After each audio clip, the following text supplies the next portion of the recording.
അപ്പോൾ പിന്നെ ഒരാളെ കയറി ഇരുന്ന് ലൈവിൽ വന്ന് അപരാധിച്ചിട്ട് എം ആർ സിന്റെ എന്താ പറയുക ലീഡറിനെയും ഓക്കെ അത് വിട്, എൻ്റെ കാര്യം വിട്ടേക്ക്, തൊപ്പിനെയും കയറി അപരാധിച്ചിട്ട് ഉള്ള ബായി തോന്നുന്ന എല്ലാ സംഭവങ്ങളും, അതായത് പറയാൻ പറ്റാത്ത പല കാര്യങ്ങളും പറഞ്ഞിട്ടുണ്ട്, മനസ്സിലായി? അതായത് ഓരോ ചെറിയ ഡീറ്റെയിൽസ്, ഈ ചെറിയ ഡീറ്റെയിൽസ് ഒരിക്കലും ഒരു നോർമൽ വ്യൂവറിന് പോലും അറിയാത്ത കുറച്ച്, അതായത് ഒരു ഹാർഡ് കോർ ഫാനിന് പോലും അറിയാത്ത കുറച്ച് കാര്യങ്ങളാണ് എടുത്തിട്ടത്. അപ്പം നിങ്ങളൊന്ന് ആലോചിച്ച് നോക്കി, ഇതിൽ എന്തുമാത്രം ഇൻട്രസ്റ്റഡ് ആണെന്നൊന്ന് ആലോചിച്ച് നോക്കിയേ,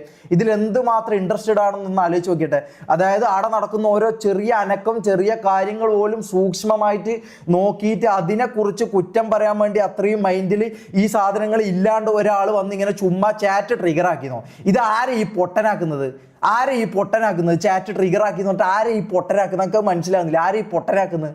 ചാറ്റ് ട്രിഗർ ആക്കി എന്ന് വിചാരിച്ചിട്ട് കണ്ട അപരാധങ്ങൾ മൊത്തം വിളമ്പലാണോ ഇത്? ഒരു മാന്യമായിട്ട് 6 വർഷം സ്ട്രീം ചെയ്യുന്ന, ഗെയിമിംഗ് മാത്രം സ്ട്രീം ചെയ്യുന്ന, ഇത്ര വാച്ചിങ് കയറ്റുന്ന ആളാണ് ഇത് പറയുന്നത്. ഈഗിൾ പറയുകയാണ്, ഇത്രമാത്രം വാച്ചിങ് കയറ്റുന്നുണ്ട്, ഇത്രമാത്രം സ്ട്രീം ചെയ്തുണ്ട്, ഇത്രമാത്രം സംഭവം ചെയ്യുന്നുണ്ട്. അങ്ങനെയുള്ള ഒരാളെന്ന് ബായിന്ന് വരേണ്ട കാര്യമാണ് ഇത്. ഞാൻ വന്നിട്ട് 2 മാസമായിട്ടുള്ളൂ ഈകളെ. നീ തന്നെ ഇപ്പം പറഞ്ഞു ഞാൻ വന്നിട്ട് 2 മാസമായിട്ടുള്ളൂ. 6 കൊല്ലായി ആണോ? 6 കൊല്ലായി. നിങ്ങൾ അപ്പുറം ഇപ്പുറം മ്യൂച്വൽ റെസ്പെക്റ്റ് കൊടുത്ത് പോകേണ്ട ആൾക്കാരാ ആണോ? ആണ്. എന്നിട്ട് ഇങ്ങനെ വന്ന് ലൈവിൽ വന്ന് അപരാധിച്ചിട്ട് അയ്യോ ഞാൻ അത് ചാറ്റ് ട്രിഗർ ആക്കി, അത് ഞാൻ കണ്ടില്ലായിരുന്നു, അത് ഞങ്ങൾക്ക് അറിയാണ്ട് പറ്റിപ്പോയതായിരുന്നു. നാണമില്ല പറഞ്ഞില്ലേ തിരിച്ച് ഞാനായിരുന്നെങ്കിലോടാ ഞാൻ സോറി